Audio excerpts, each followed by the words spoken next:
তো আমরা এক মাস ব্যাপী চৈতন্য চরিতামৃত আস্বাদন করার সুযোগ লাভ করি বছরে একবার। হ্যাঁ, মাঝে মাঝে হয় নাকি? মাঝে মাঝে বিশেষ করে এই সময়টা লং টাইম, এক মাস। কেন? শ্রীমান চৈতন্য মহাপ্রভু এই রথযাত্রা উৎসবকে নিয়ে ভক্তদের সঙ্গে মহাপ্রভু ভক্ত জগন্নাথের সাথে অনেক লীলা রয়েছে। এই জন্য এই লীলাগুলি আস্বাদন করার জন্য, বিশেষ করে মধ্য লীলা প্রথম খণ্ডে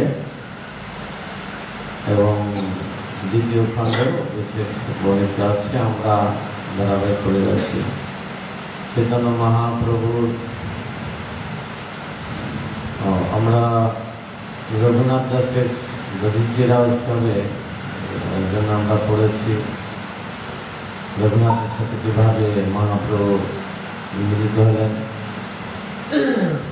যদিও প্রথমে মিলতে গিয়েছেন, মহাপ্রভু তাকে ফিরিয়ে দিয়েছেন, তুমি ঘরে যাও, বরকত বৈরাগীর মতো আসুন, কেবল তুমি সংসার করেছ, ঠিক মতো সংসার করো।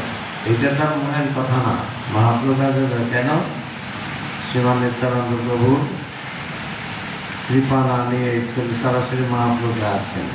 এই জন্য গুরু কৃপা ছাড়া কৃষ্ণের কৃপা পাওয়া যায় না। সেইটা শিক্ষার দেওয়ার জন্য উনি ঘরে পাঠাতেন, আর ঘরে গিয়ে এক বছর একদম বিশ্বাসের মতো সংসার করেছেন, কিন্তু তার মনটা শ্রীমান মহাপ্রভুর চরণে হয়েছিল। তারপরে তিনি চিন্তা করলেন, উনিও ভাবলেন যে না, নিত্যানন্দ প্রভুর কৃপা পাওয়া দরকার। তারপরে নিত্যানন্দ পানিহাটি গ্রামে কালকে সেই দ্বন্দ্ব উৎসব গেছে,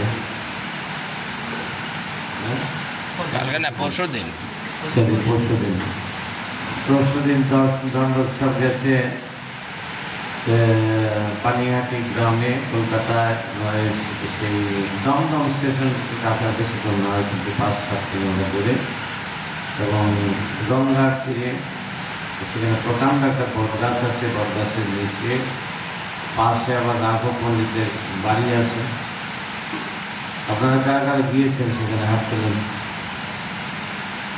ওই যে একজন মানুষ গেছে, ওই যে একজন, ওই যে কেউ যায় না, এখানে কেউ যায় না, ওই পিছনে বসে আছে, আমি গেছি,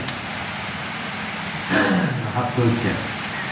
এই যে অত্যন্ত যাওয়া দরকার, সেখানে নিত্যানন্দ প্রভু করেছিলেন, আপনারা শ্রবণ করেছেন। অনেক কোটি সূর্য সম ওনার যে শরীর থেকে প্রভা বেড়েছিল, কোটি চন্দ্রের সাথে সূর্যের সাথে তুলনা করা হয়েছিল। সেই বটগাছের নিচে বসে পিঞ্জার উঁচু জায়গা, বটগাছটা নেই, সাধারণত মাটিটা বাঁধানো থাকে, উঁচু জায়গাতে সেই বসেছিলেন। তার সাথে যারা আরো অন্তরঙ্গ ভক্ত, যারা বয়স সিনিয়র, যারা তারাও উপরে বসছিলেন, নিচে একদম মন্ডলে করে বসে আছেন। কেন? রেস্ট করছিলেন। নগর কীর্তন করে আসার পরে বেশ কদিন যাবত ওই পানিহাটি গ্রামে নগর কীর্তন করছিলেন। আর সেই সংবাদ পেয়ে রঘুনাথ দাস গোস্বামী দর্শন করতে আসছিলেন। দর্শন করতে এসে তার অনেক বৈভব লক্ষ্য করলেন। লক্ষ্য করে উনি বিস্মিত হলেন, আশ্চর্যিত হলেন যে এত একজন কি করে তার বৈভব।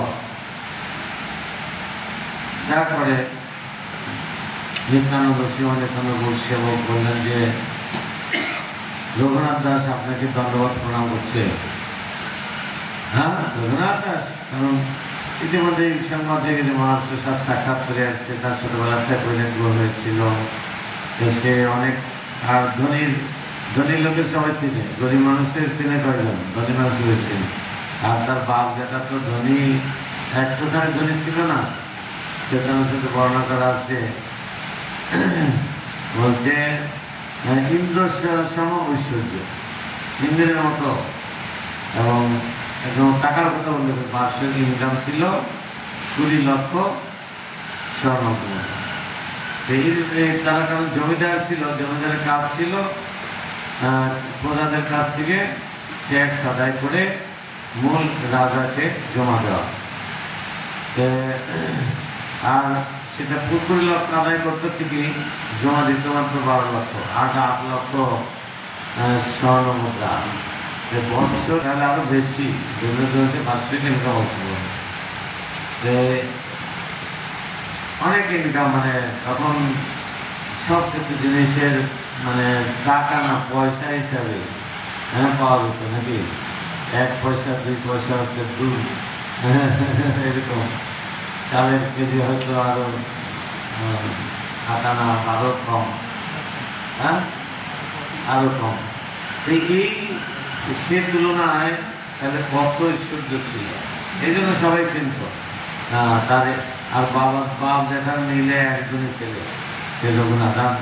আরও তার পরিবার বিশেষ তার খ্যাতি ছিল, সে ছোটবেলা থেকে বৈরাগ্য জীবনযাপন করত এবং ভগবানের কথা শ্রবণ করার জন্য তার উৎসুক ছিল। তার প্রতিদিন যে তাদের পুরোহিত বলদেব আচার্য এবং যদুনন্দন আচার্যের কাছ থেকে, বলরাম আচার্য এবং যদুনন্দন আচার্য তাদের কাছ থেকে এই ভাগবত কথা শ্রবণ করতেন। বিশেষ করে 4 মাস বা 1 মাস, অন্তত 4-7 মাসের মধ্যে তাদের যে গুরুদেব হরিদাস ঠাকুর এসে এখানে অবস্থান করতেন, রাঘবন এই যদুনন্দন আচার্য বা বলরাম আচার্য। এইভাবে শ্রী চৈতন্য মহাপ্রভুর মহিমা শ্রবণ করেছিলেন, নিত্যানন্দ প্রভুর মহিমা শ্রবণ করেছিলেন, যার করে তার মহান ভক্ত মহাপ্রভু, তাই সবাই তাই চিনে যে না রঘুনাথ আসছে, রঘুনাথ আসছে, কই আয় আয় আয় চোরা,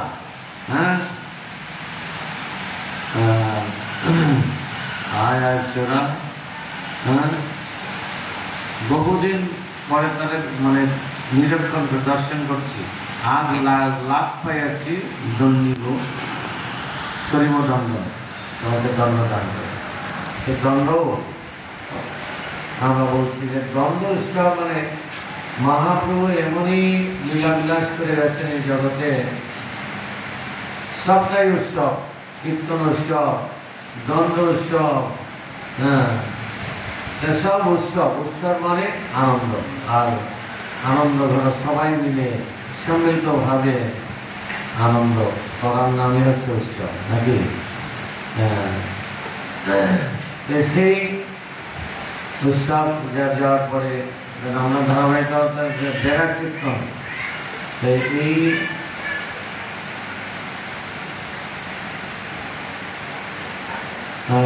শ্রীমান মহাপ্রভু প্রত্যাবর্তন করেছেন। প্রত্যাবর্তন কেন করেছেন না, উনি কোথায় গেছিলেন?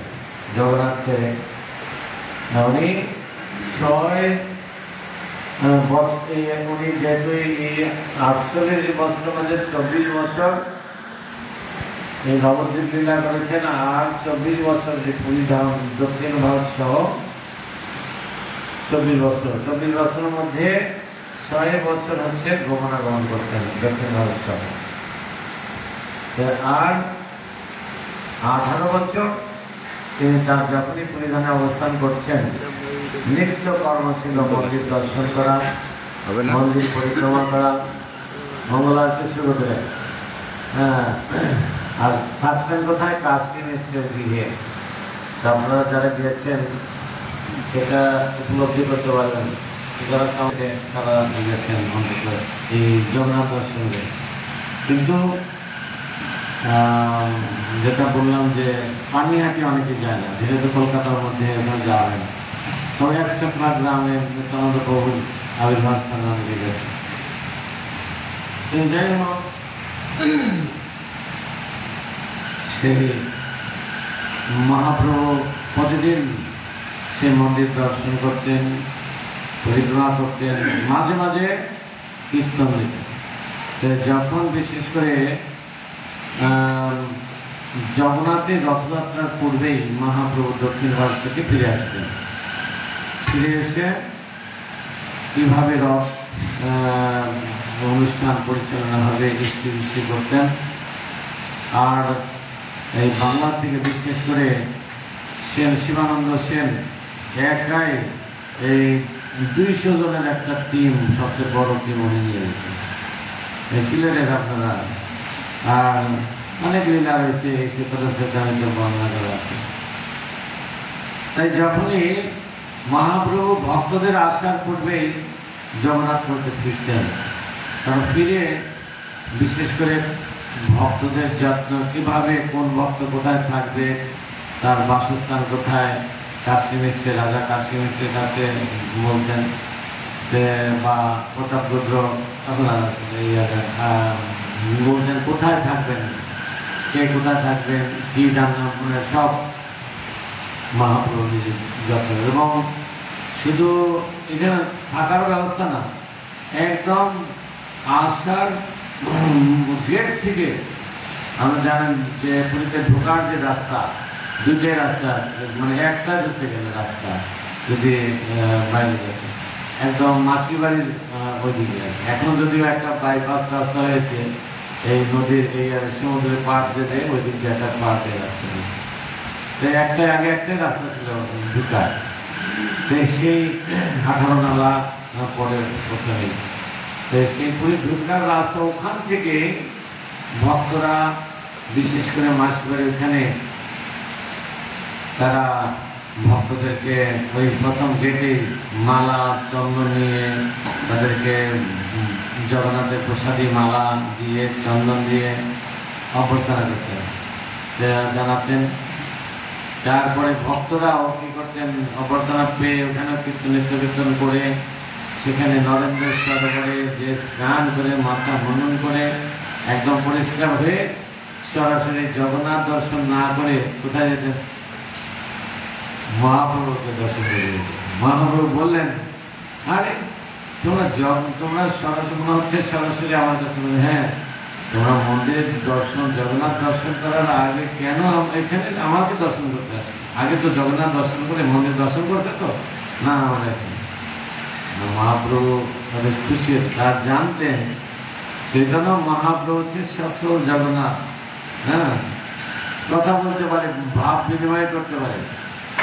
তাই উনি মূর্তি জগন্নাথ কয়জনে পারে সবার সাথে ভাব বিনিময় করে না, যারা একদম মূর্তিকে সাক্ষাৎ জগন্নাথ মনে করেন তাদের সাথেই ভগবান বিনিময় করেন। আর যদি আমরা যেমন না ওদের কাঠের মূর্তি কি করে কথা বলবে, যারা এটা মনে করেন যে মাটির প্রতিমা না কাঠের মূর্তি না, এর সাক্ষাৎ তাদের সাথে জগন্নাথ বিনিময় করেন, কথা বলেন। যেমন চৈতন্য মহাপ্রভু প্রতিদিন দর্শন করতেন কৃষ্ণ জ্ঞানে, বাসুদেব ঘোষে কহে করি জোড়হাত, যেই কৃষ্ণ সেই গৌর সেই জগন্নাথ, কোনো পার্থক্য নাই। তাই ভক্তরা মহাপ্রভুকে আগে দর্শন করতে যেতেন, তারপরে মহাপ্রভুকে বিনিময় মহাপ্রভুকে নিয়ে তারা জগন্নাথ দর্শন করতেন। এইভাবে ভক্তরা যখন মিলিত হতো, মহাপ্রভু যে এখন অনেক ভক্ত তাহলে একটা কীর্তন দিলে আরো হয়, এই বেড়া কীর্তন লীলা, বেড়া কীর্তন মানে মন্দির পরিক্রমা করে করে ঘুরে ঘুরে কীর্তন করা, এটা যেমন বেড়া কীর্তন। তাই এবং 4টে দলে মহাপ্রভু এই বেড়া কীর্তনে ভাগ করে দিয়েছিলেন। আপনারা শ্রবণ করছেন, অনেক দূর আগে এগিয়ে গেছেন।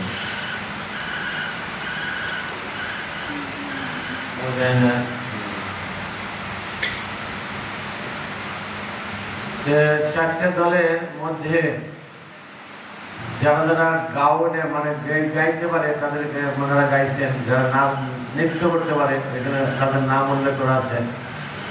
কারা কারা ভালো নৃত্য করতে পারে কে বলতে পারে? হ্যাঁ, নিত্যানন্দ প্রভু। নিত্যানন্দ প্রভু, হরি বল। আজকে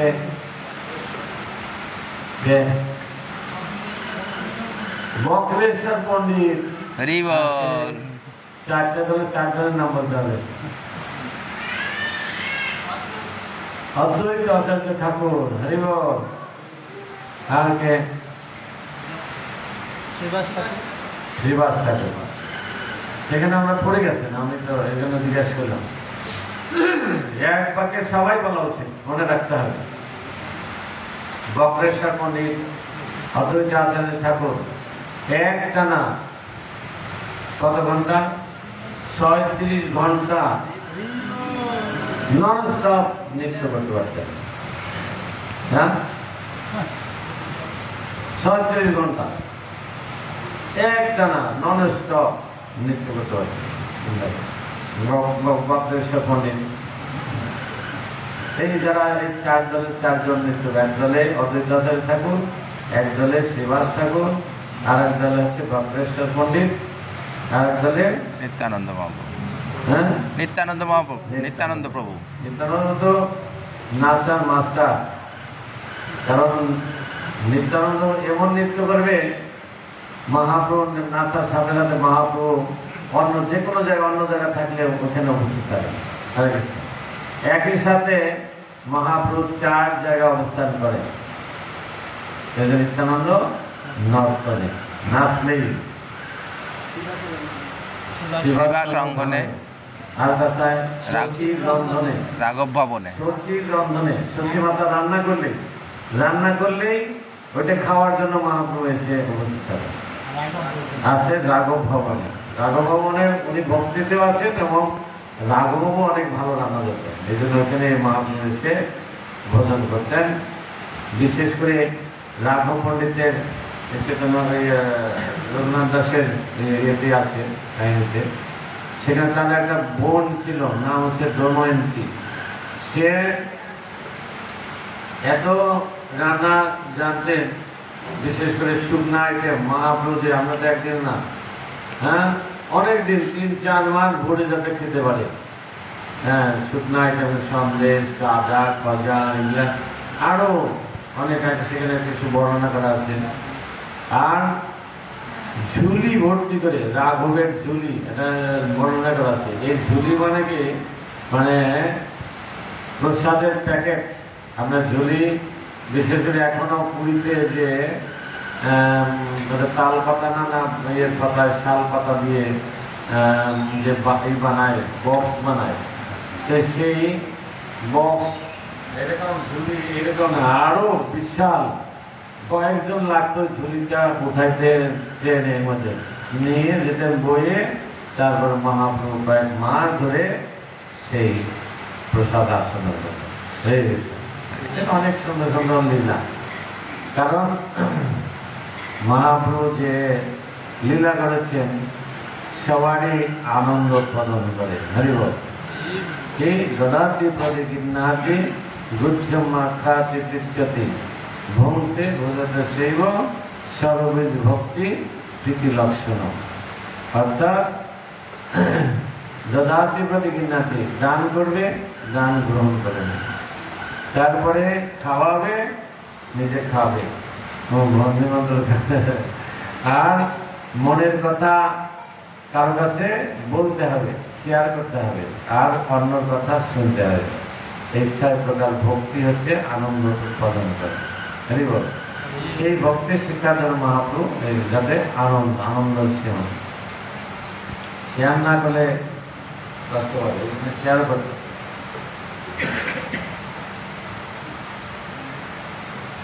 যাই হোক, এই প্যারা কীর্তন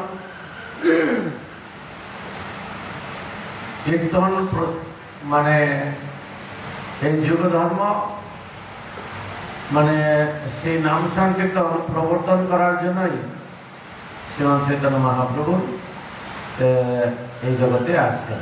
যদিও এটা হচ্ছে গৌণ কারণ, মুখ্য কারণ হচ্ছে তিনি রাধা প্রেম আস্বাদন করার জন্য, এবং সেই তার নিজের প্রেম রাজ্যকে রাধা নিয়ে আস্বাদন করেছেন। তার সেই রাধা কিভাবে আসে, তার ভাব যদি না তার আস্বাদন করতে, এটা হচ্ছে মুখ্য কারণ। গৌণ কারণ হচ্ছে জীব উদ্ধার।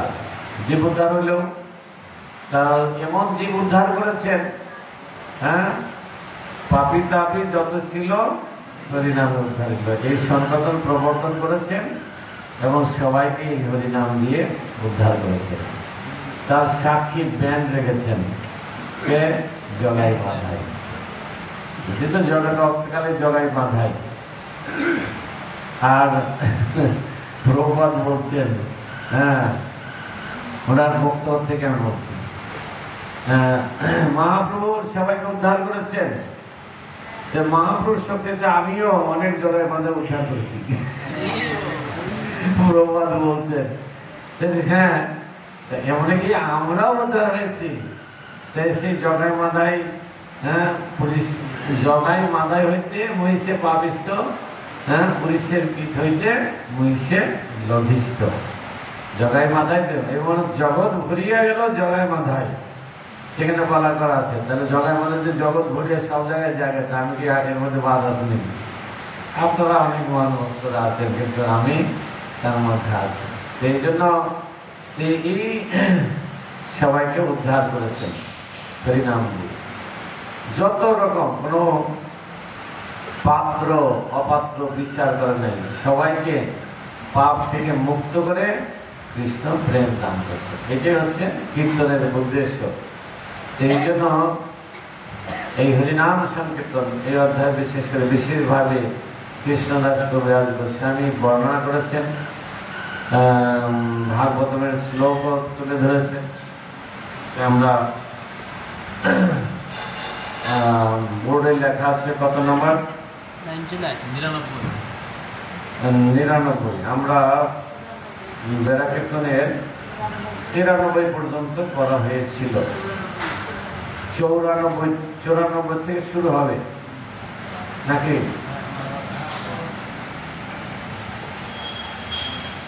93 ছিল প্রত্যেক কইবই দেখো যতজন চৈতন্যের গণ সব চৈতন্য জীবন।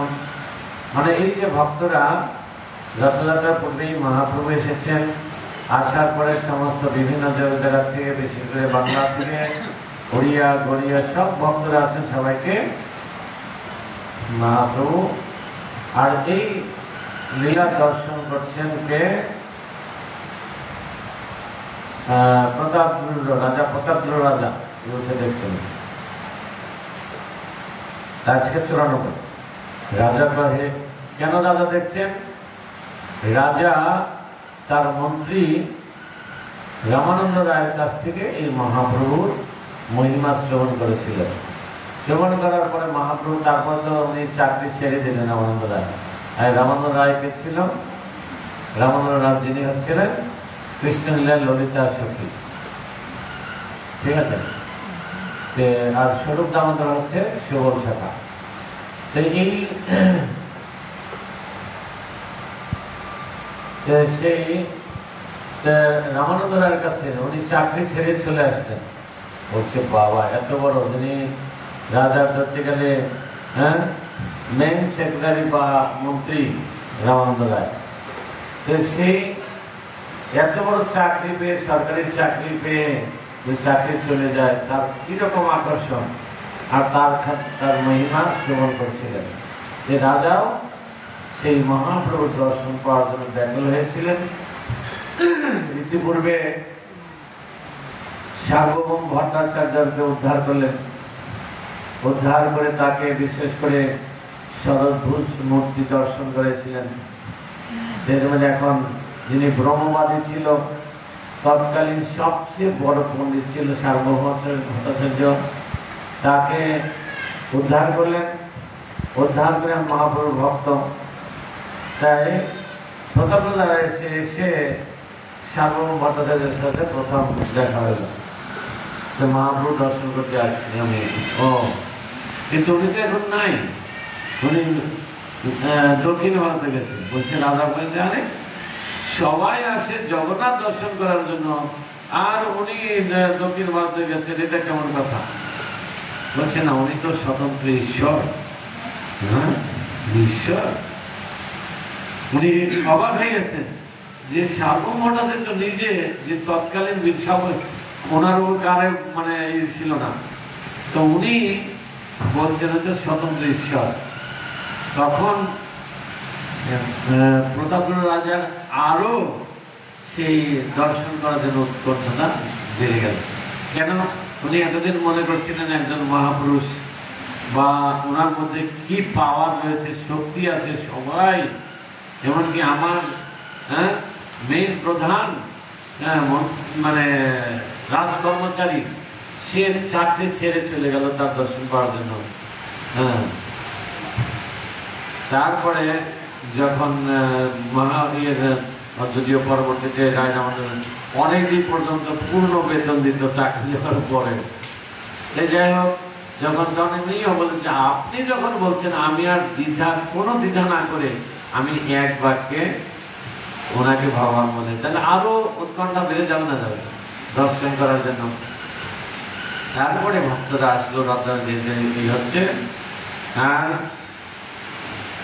আর সেই ভক্তদের যে তাদের যে মনে যে আনন্দ, তারা যে এত রাস্তার পথ হেঁটে আসছে, তারপরে যে তাদের যে আনন্দ, সাধারণত অনেকে রাস্তা হেঁটে আসলে ক্লান্তি হয়ে সবাই টায়ার্ড হয়ে মানে অবস্থা খারাপ, কিন্তু ভক্তরা পুরীতে ঢোকার সাথে সাথে আরো এত রাস্তা হাঁটার পরেও এত আনন্দ নৃত্য কীর্তন করছে, এইসব দেখে রাজা আরো বিস্মিত হয়ে তাদের যে বৈভব, তাদের যে শরীরের উজ্জ্বলতা দর্শন করে রাজা কি করছেন।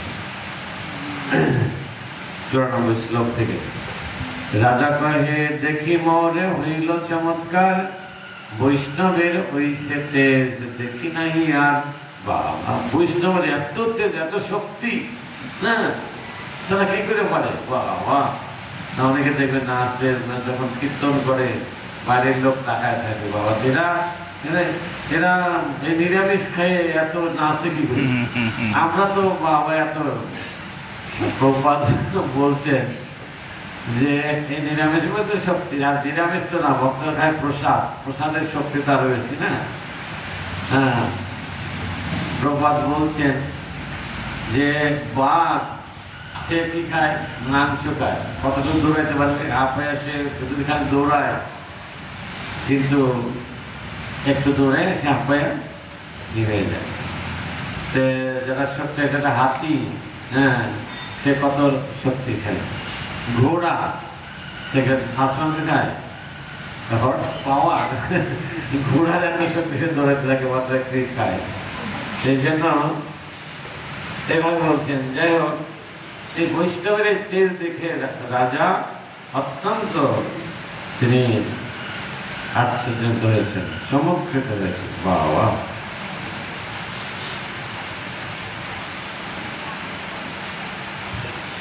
কোটি সূর্যর সমস্যা হবে উজ্জ্বল বরণ, কহু নাহি শুনি এই মধুর কীর্তন।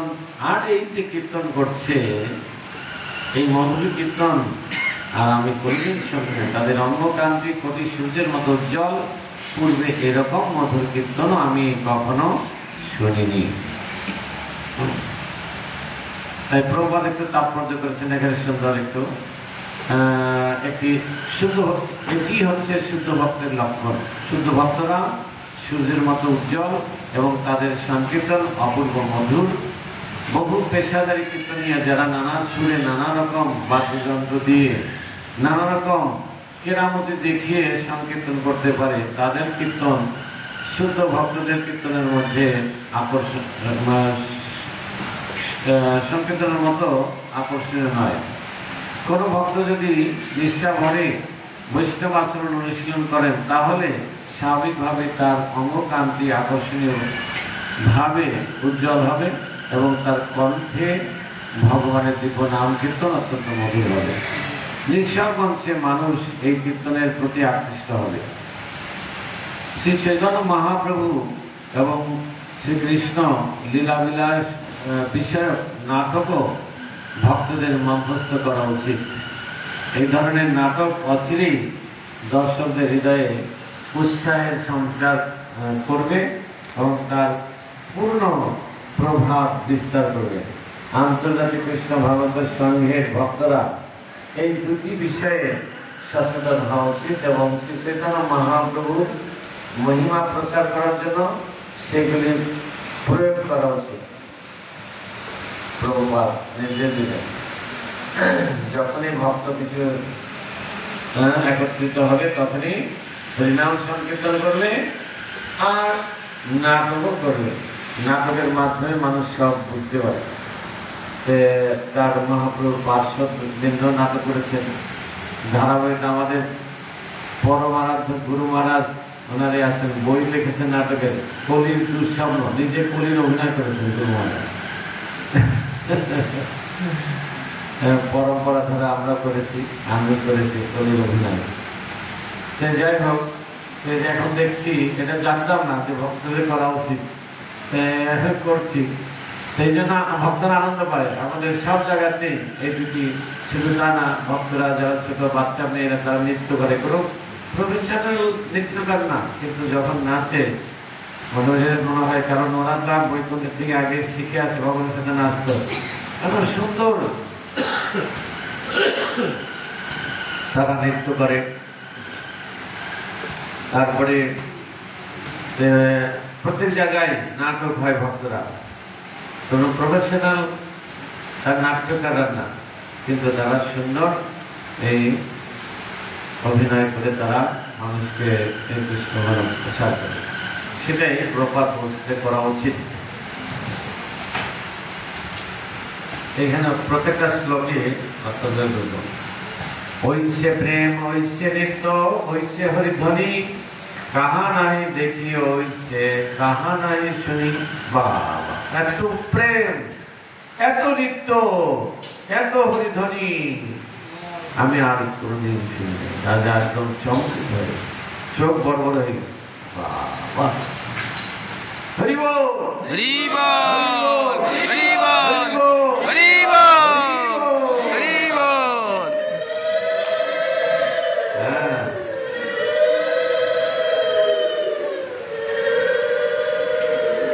মাতাজিদের ধন্যবাদ। যার যার যে যোগ্যতা আছে তখন সেটা অ্যাপ্লাই করতে হবে।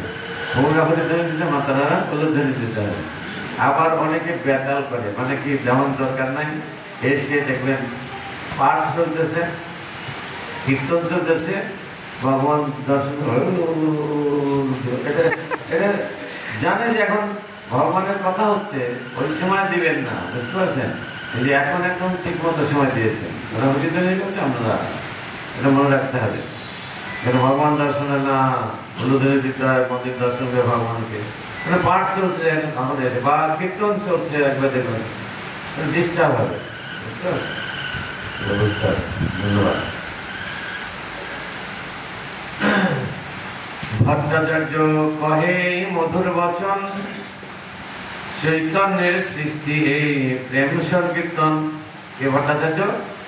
সার্বভৌম ভট্টাচার্য আছে, কেন রাজা তো তার পৃথিবীতে লাগে আছে, এটা তোর প্রধান পুরোহিত, মানে কি সে ভক্ত হিসেবে এত বৈভব এসেছে। দিগ্বিজয় পণ্ডিত কি তৎকালীন আর তার মতো বড় পণ্ডিত ছিল না।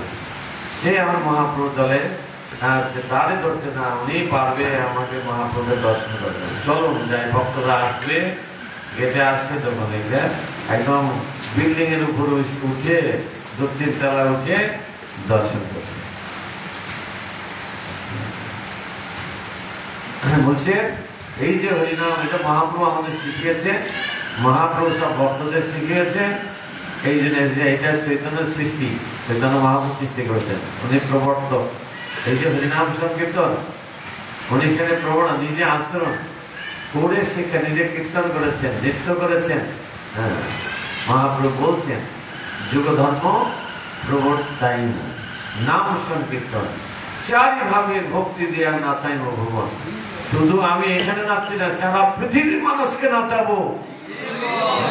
নাচাচ্ছে না, নাচাচ্ছে, নাচাচ্ছে, নাচছে। দেখুন, আপনি ইউটিউবে ঘরে বসে দেখতে পারেন, বাবা, নিগ্র দেশের জঙ্গলের মধ্যে ছোট ছোট বাচ্চারা কীর্তন করে নাচছে। আমেরিকার সাদা হাতিরা, সাদা চামড়া, তারা নাচছে, রাস্তায় রাস্তায় কীর্তন করছে। মহাপ্রভু বলে গেছে যে চারি ভাগ ভক্তি দিয়ে আমি সারা পৃথিবীকে নাচাবো, সে নাচ, সেই প্রেম সংকীর্তনে আমরা যুক্ত হন, দেখবেন আনন্দ আপনারা।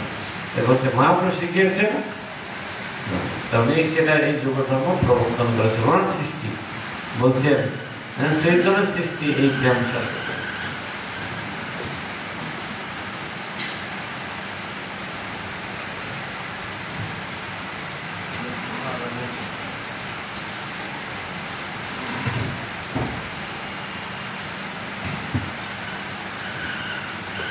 কালকে অনেকক্ষণ বসে আসছিলাম তো,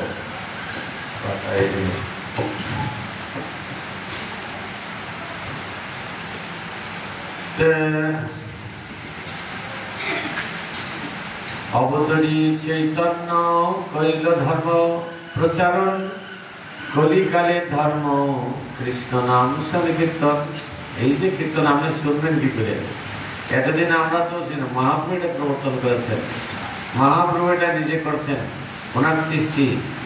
আর এই কলিজাগে সেটাই বসে কলিকালের ধর্ম। তিনি অবতরী চৈতন্য, তিনি অবতরণ হয়েছেন এবং এই ধর্ম প্রচারণ করছেন, কৃষ্ণ নাম সংকীর্তন।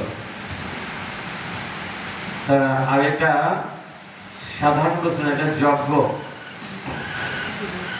চারি যুগে চারি ধর্ম, জীবের কারণ কলিযুগের ধর্ম হয় নাম সংকীর্তন। তাই আরো বলছেন, দেখুন কৃষ্ণদাস কবির গোস্বামী, সংকীর্তন যজ্ঞে তারে করে আরাধন, সেই তো শোভনা আর কলিহত জন। যারা আর এই সংকীর্তন যজ্ঞে যারা ভগবানকে আরাধনা করবে, তারা অত্যন্ত বুদ্ধিমান, তারা অত্যন্ত তাদের মেধা অত্যন্ত প্রখর, তারা এই সংকীর্তন যজ্ঞে আরাধনা করবে। আর আমাদের সাধারণ লোকের ধারণা উল্টা।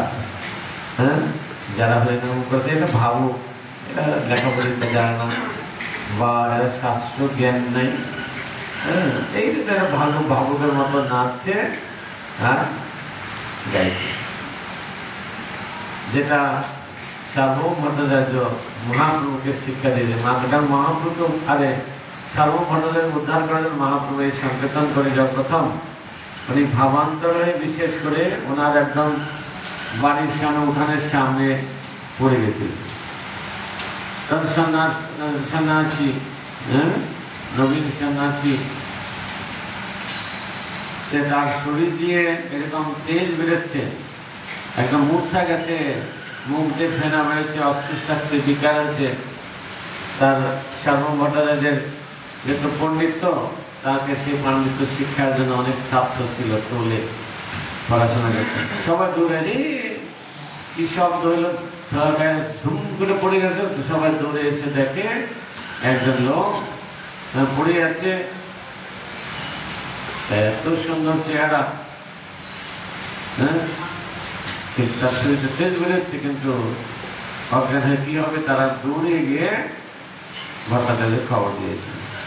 চলো চলো দেখে, আমি ব্যবস্থা ধরতে পারছি, এটা সন্ন্যাসী, কিন্তু এদের শাস্ত্র জ্ঞানের অভাব আছে। এর একটু মেডিসিন দিলে ঠিক হয়ে যাবে, চলো ধরো ধরে নিয়ে চলো, সবাই নিয়ে ধরছে। তারপরে 7 দিন ভাগবত পাঠের আলোচনা করেছে।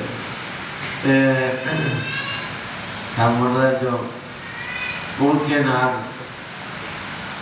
মহাপ্রভু অন্যমনস্ক হচ্ছে, সবাই যারা অনস্র তারা মাথা নাচছে, ভঙ্গিকে মানে মনোযোগ আকর্ষণ, কিন্তু মহাপ্রভু মনোযোগ নাই। চিন্তা করলেন, যার জন্য আমি বললাম যে সে ভালো করে শুনুক শাস্ত্রটা। তখন বলছে, তুমি কি আমার এই যে হরি কথা ভাগবত কথা তুমি বুঝতে পারছো না? আমি ঠিকই বুঝতে পারছি, আপনার ব্যাখ্যাটা বুঝতে পারছি। যখন আপনি ভাগবত শ্লোক উচ্চারণ করেন তখন আমি বুঝতে পারি, কিন্তু আপনার ব্যাখ্যাটা আমি বুঝতে পারি না, আপনি ভুল ব্যাখ্যা করেন। আমি ভুল ব্যাখ্যা করি, এত বড় তোমার সাহস, কোথায় ভুল হয়েছে দেখাও। হ্যাঁ, আমার এত ভুল ধরার মতো দেখানোর মতো কেউ তো আমি জগতে আমি দেখছি না।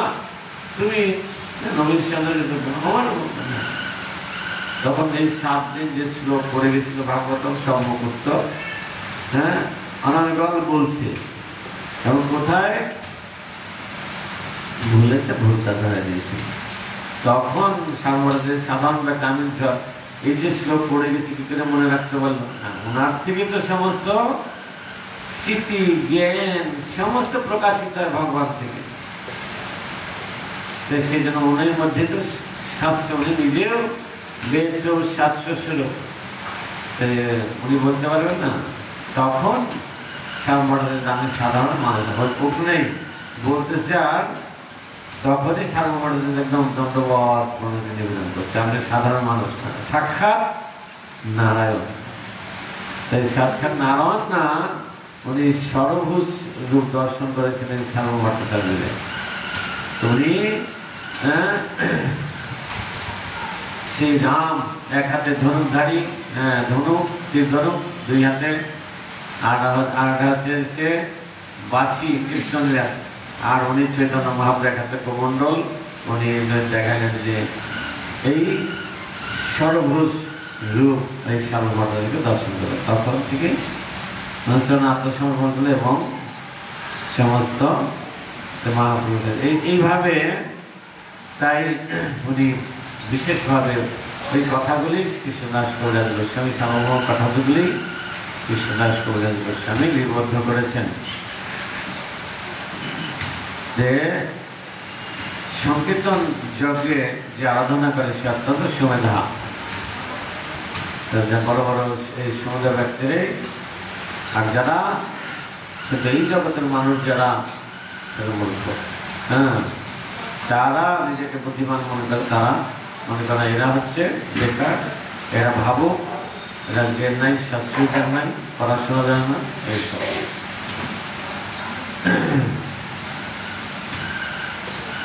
কত শ্লোক পর্যন্ত পড়বো?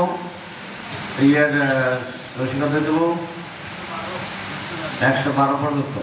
আচ্ছা, এটা আমরা পড়ে যাই। আমাদের শাস্ত্র হচ্ছে ভিত্তি, অর্থাৎ যে বালক যখন এরকম বলবে আপনারা চেতনা চেতনা চলে দেখাবেন, একে সঙ্গে করে দেবেন। 99 মনে হয় বোর্ডে লেখা আছে, তাই না? সবাই একটু বলুন। হ্যাঁ, আমি বলবো। সংকীর্তন যজ্ঞে তারে করে আরাধন, সেই তো সুমেধায়ার কলিহত জন, সেই তো সুমেধার কলিহত জন। সংকীর্তন যজ্ঞে তারে করে আরাধন, সংকীর্তন যজ্ঞে তারে করে আরাধন, সেই তো সুমেধায়ার কলিহত জন, সেই তো সুমেধা আর কলিহত জন। সংকীর্তন যজ্ঞে তারে করে আরাধন, সংকীর্তন যজ্ঞে তারে করে আরাধন, সেই তো সুমেধায়ার কলিহত জন, সেই তো সুমেধা আর কলিহত জন। প্রভুরা 3 জন বলবে, মাথা জেলে দেবে। সংকীর্তন যজ্ঞে তারে করে আরাধন, সেই তো সুমেধা আর কলিহত জন। সংকীর্তন যজ্ঞে তারে করে আরাধন, সেই তো সুমেধা আর কলিহত জন।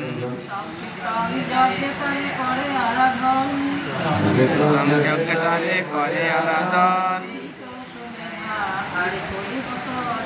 সেই তো সুমেধা আর কলিহত জন। সংকীর্তন যজ্ঞে তারে করে আরাধন, সেই তো সুমেধা আর কলিহত জন। এখানে প্রপাত অনেক বড় তাৎপর্য করেছেন, তারপরে পড়ে নেবেন।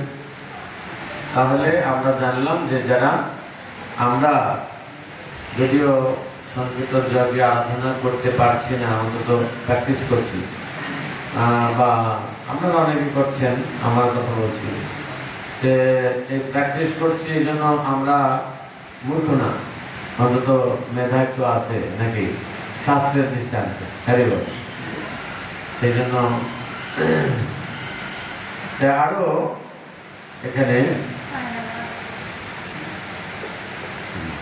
শ্লোক প্রচার করছেন, গুরুত্বপূর্ণ সবাই শ্লোক অনুসরণ যে কিভাবে মহাপ্রভু এই কলিযুগে আসছেন সেটাও শ্লোকের মাধ্যমে কৃষ্ণ বর্ণম দিশা কৃষ্ণম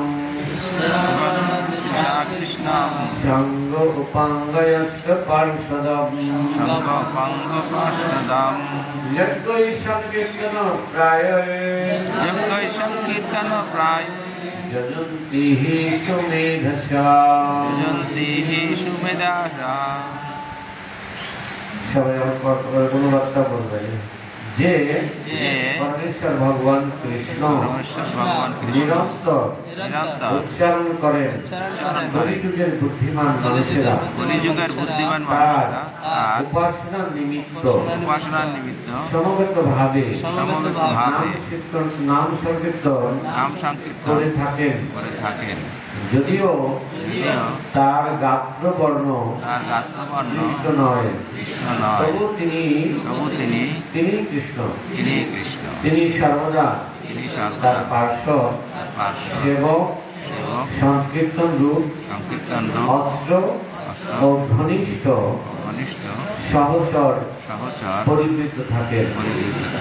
তিনি যখন কীর্তন করেন, নিত্যানন্দ প্রভু কীর্তন করলেন, সেই শিরাদধি মহোৎসব মহাপ্রভু আনয়ন করেছিলেন। তার অন্তরঙ্গ ভক্তদের নিয়ে তিনি প্রথমে তো এই কীর্তন আপনারা সকলে জানেন কোথা থেকে প্রবর্তন করলেন, শিবাস অঙ্গন থেকে। এই জন্য শিবাস অঙ্গনকে অভিন্ন রাসস্থলী বলা হয়, যেটা বৃন্দাবনে ব্রজ গোপিকাদের নিয়ে যে রাস মণ্ডলে রাস করেছেন, নৃত্য করেছেন, ঠিক একই সেই আস্বাদনে এই নাম সংকীর্তন। এই জন্য গোলকর প্রেমধন নাম সংকীর্তন। সেটা এই জন্য তার যদিও গাত্রবর্ণ কৃষ্ণ নয়, উনি কৃষ্ণ, যেটা যখনই আবির্ভূত হয়েছিলেন ঠিক বলেছিলেন, প্রথমে দর্শন করে কে দাইমা মাতৃগর্ভ, যদিও উনি অধনী সম্ভাবা, তিনি আমার এটা বুঝা অত্যন্ত কঠিন, আমাদের বিভ্রান্তি অনেক সময়। এই জন্য প্রথমে দাইমা দর্শন করে, তারপরে মা বা অন্য প্রতিবেশীরা। সেই জন্য দাইমা ছিল হচ্ছে মালিনী দেবী, শিবাস ঠাকুরের পত্নী, উনি দর্শন করেছেন। আরে একটা তো কৃষ্ণ, কিন্তু খালি গায়ের রংটা আলাদা। এটা আর কে বলছিল? অদ্বৈত পত্নী সীতা ঠাকুরই বলছিল। উনি একটা গাড়ি ভরে মাল বোঝাই করে একদম তার গাড়ি ভর্তি করে মালামাল নিয়ে গিয়েছিলেন ওপর নিয়ে। তিনি অদ্বৈত পত্নীও দর্শন করে এই কথাই বলছিলেন যে একদম কৃষ্ণের মধ্যে চেহারাটা তুলে একই রকম, শুধু গায়ের রংটা এখানেও সেটা বলা হয়েছে। এবং তার অস্ত্র হচ্ছে এই সংকীর্তন। তার বিশেষ করে কীর্তনের যারা সহযোগী ফুল করতাল সব অস্ত্রের মধ্যে পড়ে। আর এই অস্ত্রটার কারো ক্ষতি হয় না, বরং সবাইকে আনন্দ প্রদান করে।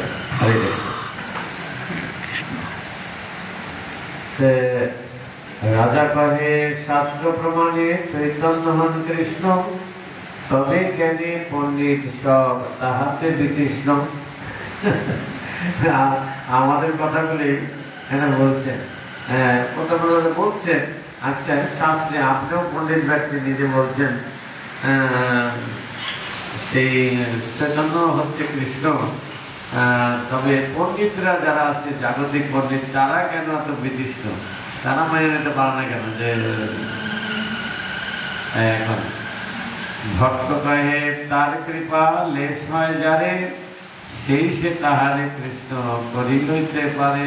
হরিব সেই উত্তরটা দিয়ে দিলাম। ভক্ত মানে ভট্টাচার্য বললেন, দেখুন যার ঈশ্বরের কৃপা হয়েছে সে বুঝতে পারে, তার পণ্যকে বুঝতে পারে।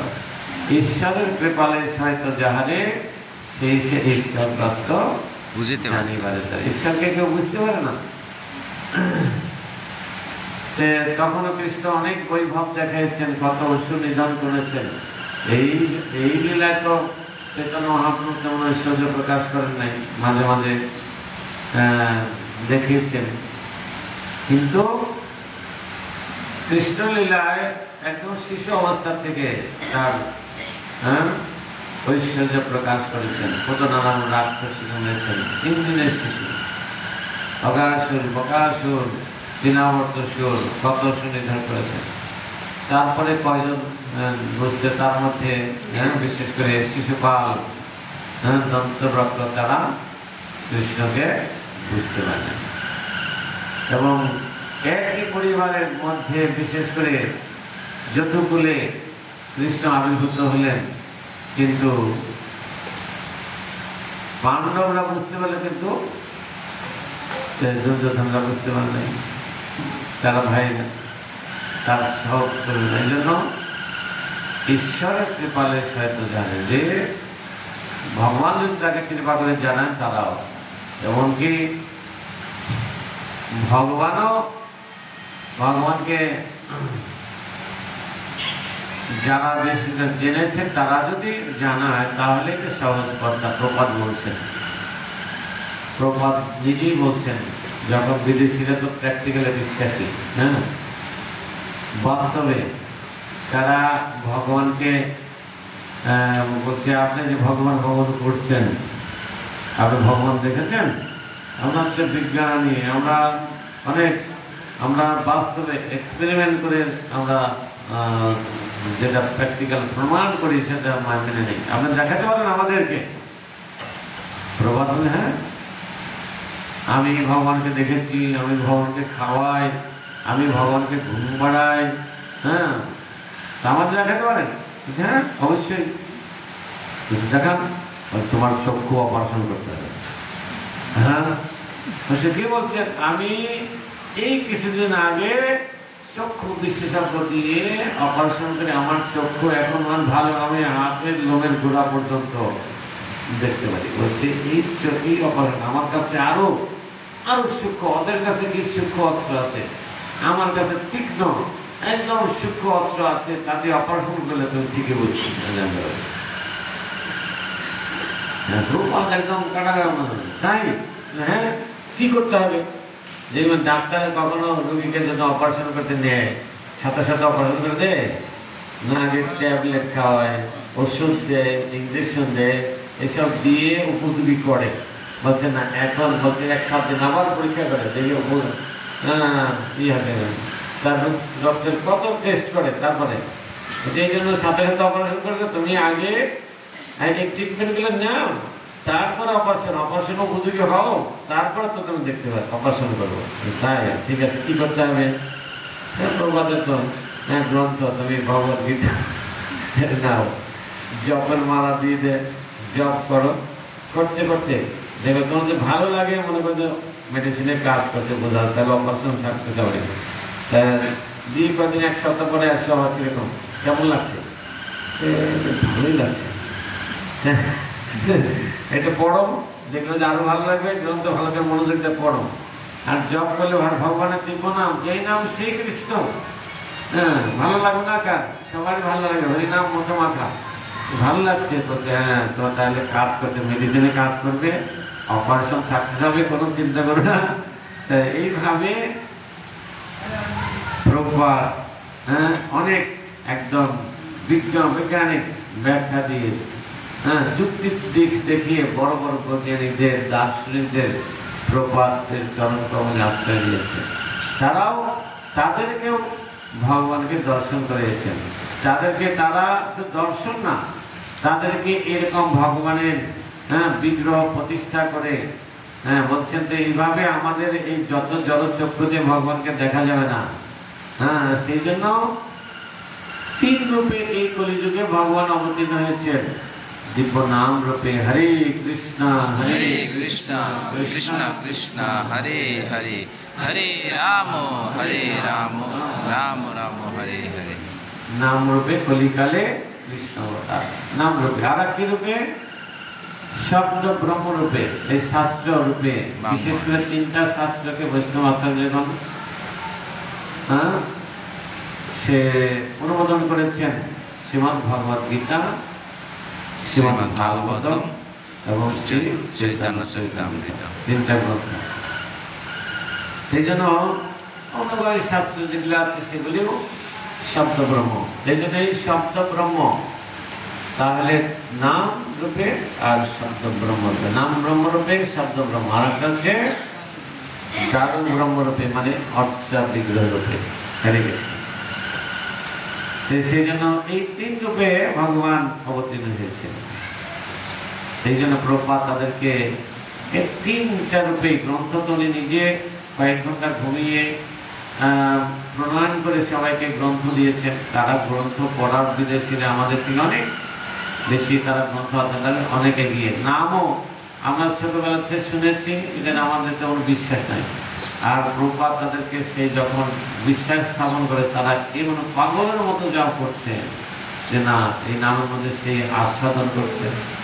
আর বিগ্রহ সেবাও দেখবেন, ওরা যেটা শিখবে, আমি কালকেও দেখছিলাম ইউটিউবে, গুরুকুলের ছোট ছোট বাচ্চারা আমাদের সেটা মায়াপুরে বিভিন্ন জায়গায় দেখবেন তারা এই বৈদিক মন্ত্র উচ্চারণ করছে।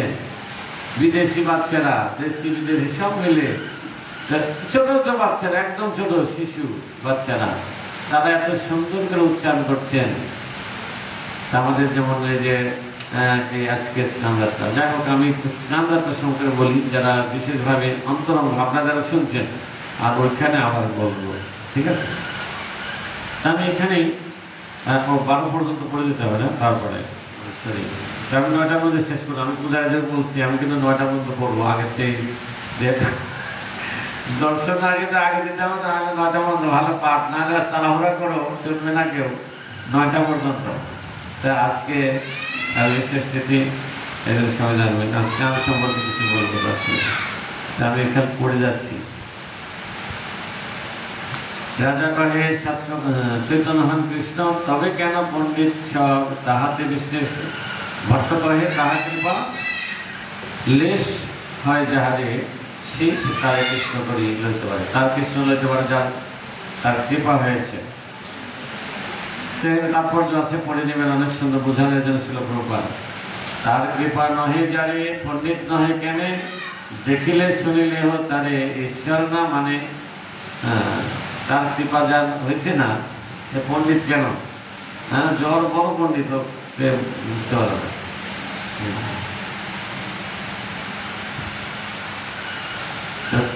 অথাপিতে দেব পদাম্বুজোদয় প্রসাদ লেশনু গৃহীত এবহি জানাতি তত্ত্বম ভগবান নিম্ন ন চান্ন একোপি চিরম বিচ্ছিম্বন। হে ভগবান, কেউ যদি আপনার সে পাদ পদ্মযুগলের কৃপার লেশ মাত্র লাভ করে থাকেন, তাহলে তিনি আপনার মহিমা হৃদয়ঙ্গম করতে পারেন।